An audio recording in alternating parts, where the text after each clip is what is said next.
Nancy, how you doing? Doing your underdrawing, I see. Yeah, there. Uh, hmm. Let me start over there. What I wanted to say was, I like how you're kind of developing it without committing too soon. And so that's a good thing, as we've talked about, rough draft, second draft, final draft, right? It seems like you're halfway between first and second draft, right? And, you're a pro. I'm sure you'll just kind of develop this and it'll start to look good. But just a couple of words, I guess, with what I would do. Because it's all roughed in and things are going pretty good, what you need to do is start with the thing that is unmovable, the thing that is not going to change. Because I see a couple of issues down here with the chin or maybe the mouth, blah, blah, blah. But until something gets set, it all remains a little too relative for me, when I'm really committing. So, not that we even need to go to final draft territory, but what I would do, all right, there's a good distance here between I'm always checking the distance between the nose and the mouth. That looks pretty good. And so then, from here, we would just start to set the nose. Maybe a little bit bigger, maybe a little bit darker.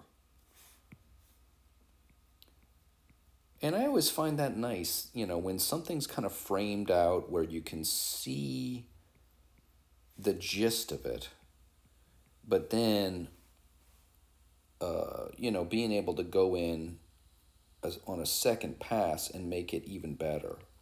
So you can see, once I set this little piece right there, I'm looking at the angle between, this spot and this spot, right? And that would change generally where that nose is, because right now it was down there. So the thing is, I love having all of this sketch in here, but then when I start getting real serious and locking it in, I don't mind moving things a bit. And in fact, they almost have to get more and more correct. But it's so helpful to have that initial rough draft. And when I discovered that, I'm sure you know this. All right, I'm not telling you anything new. But when I discovered that, hey, it's okay to have a rough draft. It's so intimidating for so many people to do portraiture because we're just endlessly wrong about likeness. We're always finagling things. But I always found it to be so very helpful to have a rough draft. Take a little bit of the pressure off as long as it's light enough to where you can manipulate it. And that's the thing. I don't care if that first draft for somebody is just absolutely awful. You know what I mean? Like, it's a starting off point, and as long as it's light, you can just ghost it out and whatever, move forward, and not feel like you got to be a genius all the time. Takes the pressure off, and I find that to be incredibly helpful. Like my little drawing on Saturday, I don't think it was all that great, but I ghosted it out. I'll have another go at it, and it'll be really nice. So that's what I would tell you to do is really settle in there from that nose and really, finalize some of your decisions based on that. Like now I'm scooting the mouth out or I'm a little more sure. Is the mouth here or is it there? No. I decided about the nose and so I'm making a clearer decision there. I would try to make a good decision here and check out the angle between those 2 points right there. A lot of people miss that. And what else? I mean, usually the lower lip's a little bit bigger than the upper. In this case, they're almost equal, especially when the mouth is open. So this distance and this distance, I think the lower lip could kind of grow a tiny touch. So I would look at that situation there. And let me take away those lines because they don't really do exactly what I'm... So that kind of shows the distance, I think. And then everybody's kind of struggled with this. I'm sure mine is. I'm going to have to look at mine when I get back home to New York. Make sure it's right. But, you know, really get that skinny piece and that long piece. On the last several portraits, we've done 3/4. And it's usually like, I don't know, 60-40 or something. Sometimes it's 70-30 between this side and this side. In this, it's a sliver. It's like this is 20 and this is 80. So you really want to make sure that you kind of set that center point, especially with the philtrum right there. And then kind of the lower lip is going down in those two directions there, and it really hits at the center there as well. And then you see it coming back. I like that ghosted out line. I see you seeing that center line. That's nice. All right.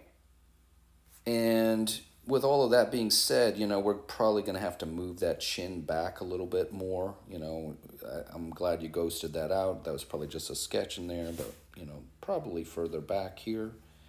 A little bit higher through there, the mark of youth. So kind of gone through a couple of those things. Let me see if there's anything else I really want to address. Hey, that's good. You know, I've been drilling people about that for semesters. Look at you. That just lines up great. And you know what else lines up great? This one. I don't need to say it. Hey, you know, I don't need to critique people, right? When they're right, they're right. Look at that. Perfect. Fantastic. Maybe a little higher with that eyebrow in there. And then watch out with this hairline. See if you can kind of scoot that a little. The distance here is pretty shallow. Okay, pretty good angle here. This is all ghosted out. Pretty good width of the head versus the height. Yeah. Okay. Let's see what else. That's primarily it, okay?